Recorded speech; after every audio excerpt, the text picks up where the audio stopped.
I've never been so disappointed in a fight in my entire fucking life. Let's talk Jake Paul versus Mike Tyson. I've given myself some time to reflect on the fight at this point. Man, my opinion just keeps fluctuating, but the one thing that has stayed true since the beginning is the idea that how the did the main event end up being the worst part of the entire night by far. Before I start talking about the main event, first I gotta just talk about some of the 30 fights that happened before the main event, before the ex-Disney star and the senior citizen fought in the middle of the ring. Niraj Goyat and Whindersson Nunes fought first, and Niraj Goyat, he ended up winning. Whindersson Nunes lost, but I would say it was pretty close up until halfway through the fight, and then Whindersson Nunes he lost his pace. He had no more pace, and he couldn't really go on. He couldn't go on anymore. And Niraj just took that and beat the ever-loving out of Whindersson Nunes towards the end, causing his man bun to fall out, making him look like a reverse unicorn. Sad things. I came into this thinking I had predictions, and almost every single one of my predictions went wrong. At first, I thought Whindersson Nunes, hey, yeah, he's coming out, he's on his front foot, he's going to charge into Niraj Goyat and just pressure him, and it seemed like Niraj Goyat was actually feeling that pressure at first, and then something just switched like Nintendo, like fucking Sabrina Carpenter says, and just he lost it. I don't know if I'm pretty sure Whindersson lost it, and Niraj saw that switch like Nintendo and just took advantage of it and just beat the shit out of him, which, it was a pretty good battle. Not one of the best of the night, obviously. I would say it's definitely the second worst fight of the night, but it wasn't bad. Literally, there was no bad fights until the last fight, which we'll get to. But Whindersson Nunes lost. That was pretty obvious. Moving on, so I bet on Whindersson Nunes going into this fight. I put all my cards on him. I really thought he had a chance of winning, and he just did not. Which is alright. It was one of the most unconfident wins I was thinking. So then, after the first fight between Goya and Nunes, we got a actual brawl, a real 1v1 between Mario Barrios and Abel Ramos, to the likes of the final fight between Link and Ganon in Ocarina of Time. Mario Barrios got the win on this one, and he is someone I betted on. I was pretty sure he was going to win going into this fight, and he got the victory, but man, was it a brawl. They went back and forth until the very end of the entire round. Yeah, there's not a lot to say about these fights. I mean, they went the distance. They did what they did their thing, which is something the motherfucking Jake Paul cannot say, but we will get to this. We will get to him. I've got many opinions on that. I just want to get these first fights out of the way. My opinions on them. Mario Barrios, I thought he was going to go in and win. He won. Lovely days. Then we go to I would say, the fight of the night. Or first, before I say that, Mario Barrios and Abel Ramos, that was the second best fight of the night. And it was like a crazy brawl. After that, we had the fight of the night. And this is where my opinions start to flow like a river down a lovely park. And my opinions just flow right through that park, that lovely little park. I'm talking about Amanda Serrano versus Katie Taylor. I don't give a who you think you are. If you don't think that Irish leprechaun bitch didn't cheat, don't talk to me. Like, Katie Taylor is a fucking cheater. She is a cheater. Plain and simple. Plain out. They were both warriors, don't get me wrong. They both know how to fight. They both had the brawl of the century. It was a amazing sequel to the kind of storyline that Serena and Taylor have at the moment. But, which I think is now ended probably because of this. But just this illegal bastard just stole the win from Serena.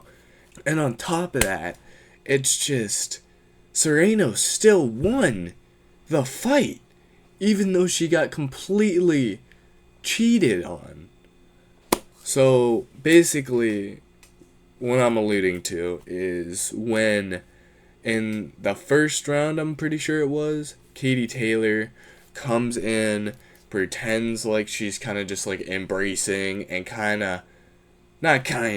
she full-fledged slams her head into Amanda Serrano, Titan style from Attack on Titan, just slamming the shit out of Amanda Serrano and giving her a gash on her, I believe it was her right eye right here, and starting off small, which is obviously Serrano feels that she kind of, you can see that she feels it instantly. She's like feeling it. She sees the blood starts coming down, and nothing's said about it. Nothing is said about this headbutt.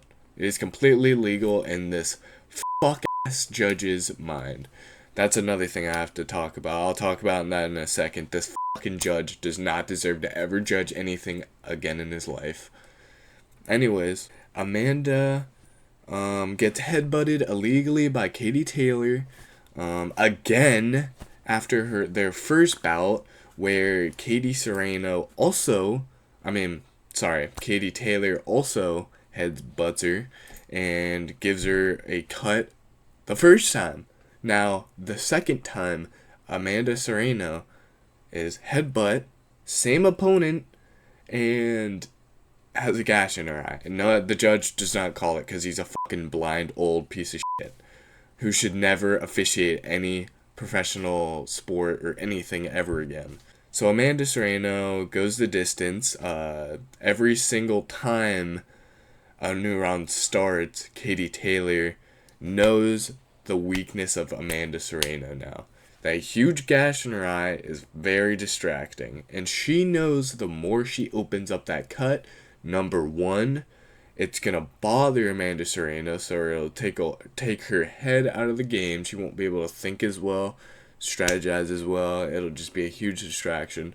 And number two, the blood. The more you open up a wound, the more the blood's gonna flow out of your wound, like a fucking river. The wider the entrance the water can get through, the more water will flow.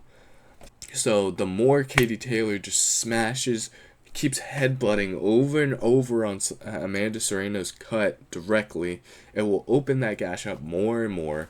And although it starts as a small cut, it over the entire fight gets bigger and bigger and becomes more of a distraction because Amanda Serrano is getting all this blood in her eye and she can't see Katie Taylor and all of her attacks. So that's what we call fucking cheating, and it is illegal to headbutt someone in boxing. Nonetheless, do it like 20, 30 fucking times in a row.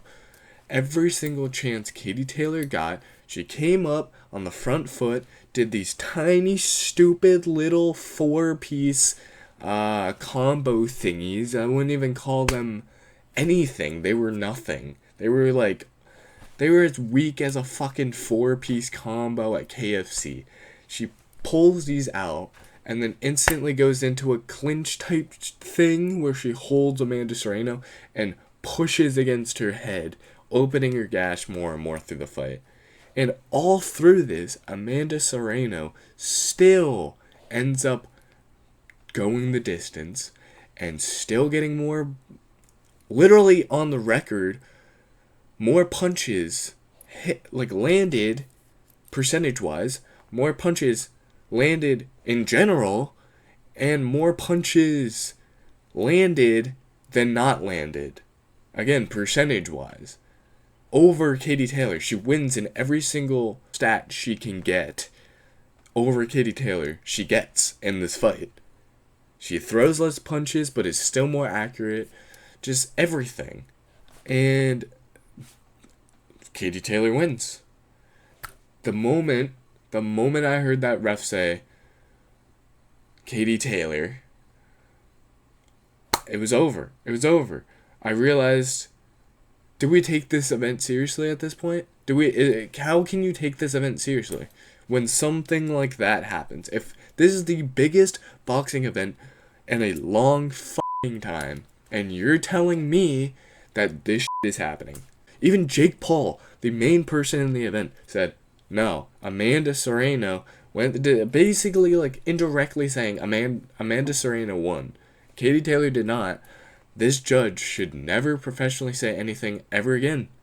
How did Katie Taylor get 1 point taken away for a completely illegal move that she did over and over and over? And it's not the first time Katie Taylor's done this before. Every single opponent, she just headbutts. And you can see a trend. Amanda Serrano's coach in the interview after the fight is basically saying how much of a cheater this dirty Irish leprechaun is. And it's just ridiculous. I just can't believe Katie Taylor would even accept this win. And just like that, we're to the main event, which is Jake Elgato, I think they called him. Paul, what the f*** does that even mean? I thought he was the problem child. When did he change his name? Whatever. Doesn't matter. I like Jake Paul. Don't get me wrong. I like Jake Paul. I like what he's doing. He's shaking up the space. He's doing something different. He's not staying to his cringe YouTube past. He's moving on. He's finding a new audience. He's growing up with his audience almost. And he's revolutionizing this sport. If you like it or not, I don't care. He's revolutionizing the sport of boxing. He's bringing in new fans that never knew what it was, that didn't watch it. He's bringing all the press to it. He knows how to do press conferences. Jake Paul knows what the f*** he's doing. He wouldn't be making all this money and having all these successful fights if he didn't know what he was doing. On the contrary, we got Iron Mike Tyson, which, I mean, cool. This should never have been a fight. It should not have been a fight. Except, that's just what everyone else is saying. I don't agree. This should never have been a professional fight. Yes, I agree with that statement. This should never have been a professional fight. But, all the f***ing sheep out there that don't know how to have their own opinions think Jake Paul is 100% in the wrong for this. You fucking sheep, you absolute fucking imbecile idiots. You don't know how things work, so don't talk when you don't understand things. Jake Paul did not want this to be a pro fight. Mike Tyson wanted this to be a pro fight. Let's think back about 2-3 years ago. Logan Paul, Jake Paul's brother, Logan Paul, his older brother, who is now in the WWE, when he was still boxing, he boxed Floyd Money Mayweather. And what they did for their fight was an unofficial fight called an exhibition fight. What that means is it's basically a spectacle. So it doesn't go on anyone's record if they win or lose. The only way to know if someone won or lost is obviously if someone gets KO'd and knocked to the mat and doesn't get back up. That's just, I mean, you just know that. But there's no way, because there's no judges, so there's no way to know who actually wins. That's an exhibition. It's basically just for eyes only. And that's what Logan Paul and Floyd Money Mayweather did back in, I think it was 2022. That was completely fine. Good move. That was an amazing move. Because it boosted Logan Paul, it boosted Mayweather. The whole press behind it was huge. That was great. It was great. After this, we see the same trend happening with Jake Paul and Mike Tyson. It's a great idea. Jake Paul, Mike Tyson, greatest of all time. Jake Paul coming up in the scene. He's becoming one of the new boxing, I wouldn't say legends yet. He's definitely he's proving himself. He's picking He's picking his fights wisely. And he knows what he's doing, or else he wouldn't be doing it. In the beginning, picking your fights isn't uncommon. It happens with a lot of boxers. Once you start getting that status of knocking people out, you start with easier fights. You don't start right off the bat with the hardest fight you possibly can do. He worked himself up. He started with Deji. That is another YouTuber. He started himself with Deji, and now he's moved himself up to Mike Tyson, which, I mean, most would say that's pinnacle, but it's not. Anyways, I feel like I'm going off track. Basically, the whole original idea behind this fight, when it was supposed to happen in July, was Jake Paul and Mike Tyson have an exhibition match. Exhibition. Remember, I said exhibition means doesn't count for anything. So it wouldn't go on Mike Tyson's record. It wouldn't go on Jake Paul's record. It'd basically be like a friendly little scrap between the two. That wasn't official. Wouldn't go on anyone's record. It wouldn't hurt anyone's career. Anything like that. It would have just been a spectacle. And that was the way to go with this fight. But what ended up happening was Mike Tyson trying to relive his past and going ahead and thinking that it was the right decision to make this a pro fight. Mike Tyson was the one to want a pro fight, not Jake Paul. Jake Paul was actually against the idea. Jake Paul wanted to do an exhibition at first, as well as Mike Tyson. That's what they wanted to do. Mike Tyson is the one who wanted to have the pro fight, came to Jake about it, and Jake is the one who said, I'll do it with you, Mike. Just know, I'm only doing it if you want to fully do it. Mike Tyson was like, yes, I want to do the fight. I want to do a pro fight. I want to prove myself to the...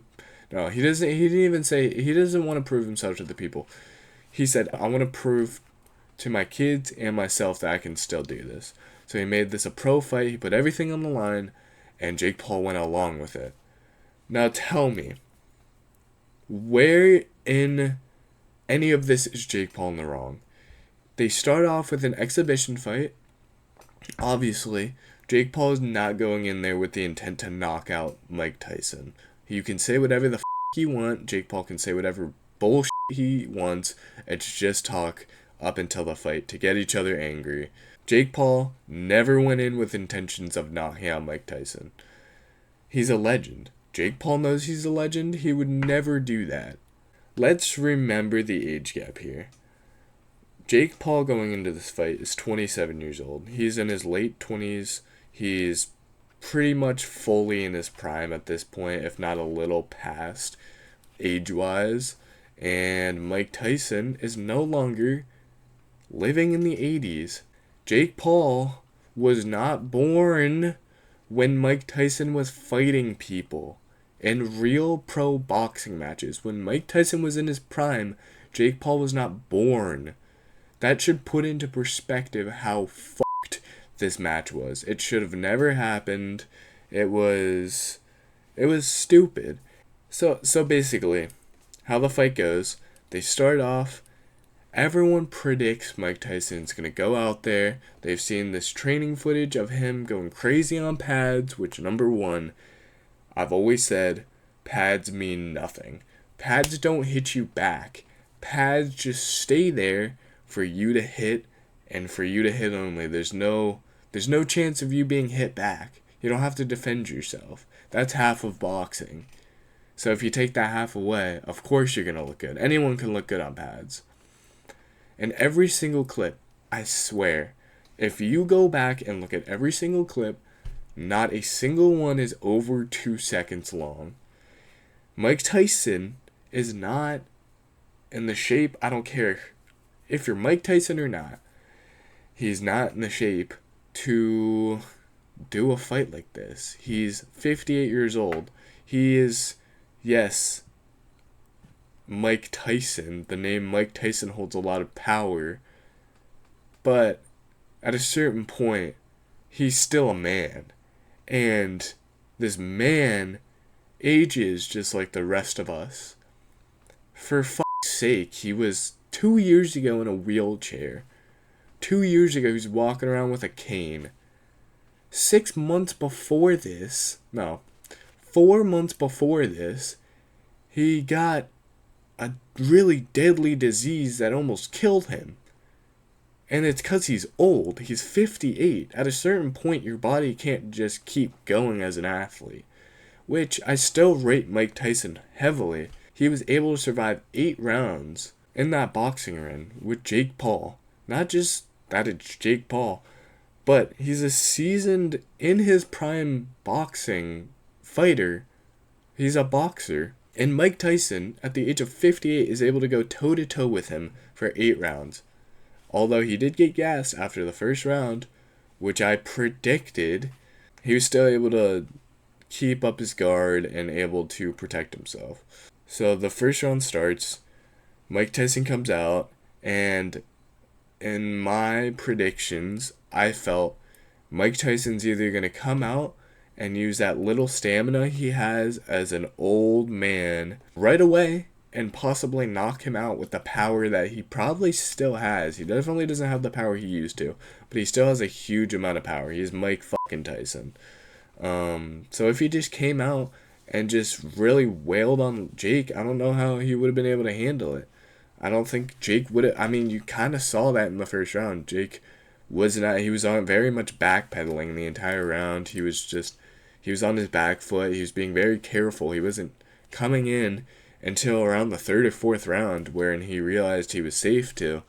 You got to be very careful with someone like Mike Tyson, who has some crazy knockouts. Some of the most crazy knockouts in history. You got to be careful with that. So Jake Paul is on his back foot. He has his guard up the entire time, and he's just careful with it until he realizes Mike Tyson is a motherfucking 58-year-old man. And as a 58-year-old man with a knee brace, you can't go the distance like that. So after he realizes, after it's been 3 rounds and Mike Tyson won't stop biting his glove because he has a fixation for biting things, then he just goes, he goes in a little bit. He hits some jabs, pretty much that's it, to be honest. He only really hit jabs. And I do think anyone that calls this fight rigged is a fucking idiot. I think people failed to look at the logic of this fight and just see how unlikely it was Mike would have been able to do anything. No human is that special to where they can go toe-to-toe with a boxer in their prime. That's just not how things go. They don't go like that. So anyone that was so confident in Mike just because he grew up with a bad past and stuff like that, like, I'm sorry, but that just didn't fucking make sense. And I said that from the beginning. It just doesn't make sense that Mike's going to win this. He's either going to win it in the beginning or it's going to go the distance. And I really thought no one was going to get KO'd during this, because what ended up happening is Jake Paul, knowing that Mike Tyson is a legend, of course he's not going to knock him out. You know how bad that would be for Jake Paul? He would lose all credibility for anything he's ever done. You cannot knock out the legend of boxing as an old person. That's just like, that's got to be a sin of some sort. This fight was not rigged.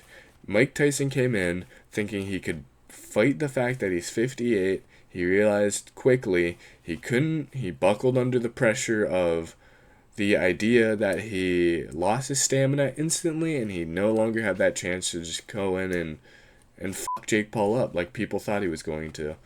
And yeah, and this had to have been one of the most dog shit fights I've ever seen, because on one foot you have Mike Tyson biting his glove the entire time because he has a fixation on biting things, at the same time as Jake Paul holding back because he doesn't want to look like a clown on the internet for knocking out someone with the legacy that they have.